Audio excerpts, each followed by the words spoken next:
Et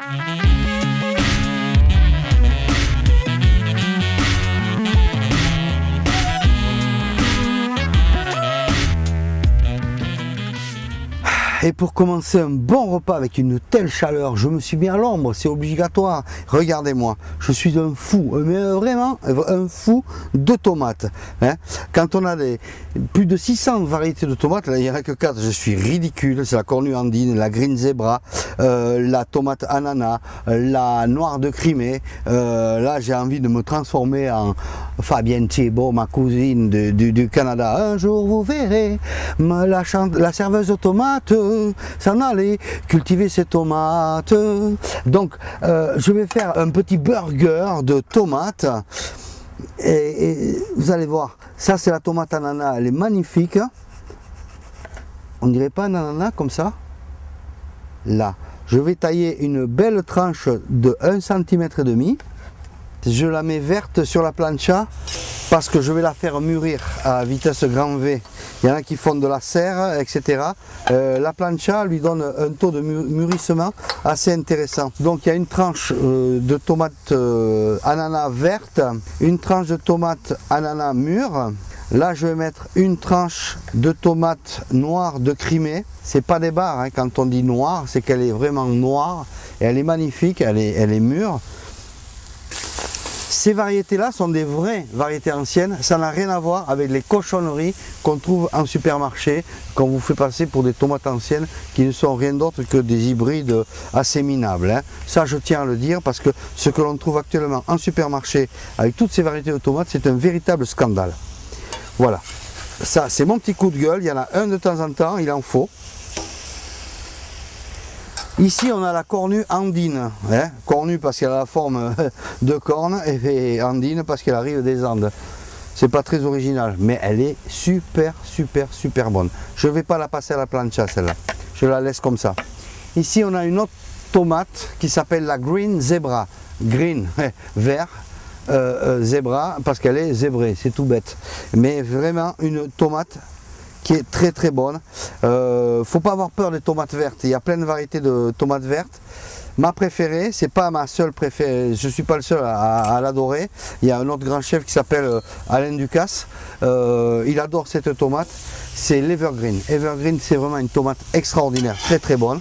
Après, parmi les vertes, il y a plein de variétés, la Green Velvet, bon, il y a toujours le mot green dedans. Donc j'ai mis un petit coup de chaud, mais elles n'ont pas cuit ces tomates, elles sont encore crues. Parce que vous savez que la tomate c'est plein d'antioxydants, comme tous les fruits rouges, etc. Et les antioxydants sont d'autant plus efficaces lorsque le fruit est cuit. Donc là, j'ai mis une partie des antioxydants actifs pour notre corps, parce que ça a chauffé et ça va garder la fraîcheur de la tomate. Alors, sur ma tomate encore chaude, je vais tailler un petit morceau de fromage de chèvre, assez fin, comme ça. J'ai pris la tomate ananas un peu mûre. J'ai la verte qui est ici. Voilà, je vais faire comme ça. Pardon, ici. Alors, j'émince un petit peu de piment. Le piment doux basque qui était tombé pratiquement à l'oubli, quoi. C'était le piment de famille qu'on avait à la maison pour ceux qui avaient un jardin.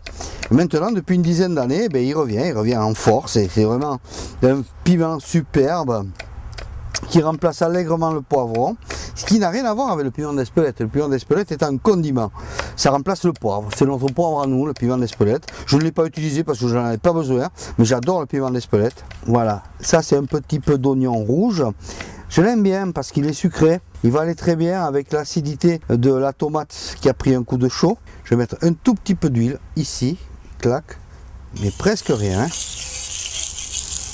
Ici, ça c'est un œuf de caille, c'est très délicat à faire. Voilà. Généralement quand on donne un coup de couteau comme ça, il y a le jaune qui crève. Mais on a la surprise quand on a ouvert l'œuf. Oh, il est crevé. Bon, c'est pas grave, moi aussi je suis un peu fatigué. Ici, je vais en mettre un autre après. Hein. Je fais comme ça, je mets un petit coup de chaud au fromage de chèvre. Il m'en voudra pas, je le passe à l'huile. Hop, je le retourne, c'est très bien comme ça. Là, ici, je lui mets un petit coup de là. Et voilà, celui-ci est magnifiquement réussi. C'est pas exceptionnel, ça arrive très souvent. Je remets donc la tomate à tiédir ici. Je garde ma tomate verte là. Ici, je mets un petit peu de jambon de Bayonne. Pourquoi aller chercher du jambon ailleurs, n'est-ce pas? Mon petit œuf de caille, je le retire parce qu'il est vachement mignon. Je remets encore un petit peu de Bayonne. Là, je mets ma tranche de Bayonne ici. Ici, je mets ma tranche de noir de Crimée. Je mets un mélange oignon et piment. Je n'oublie pas de saler.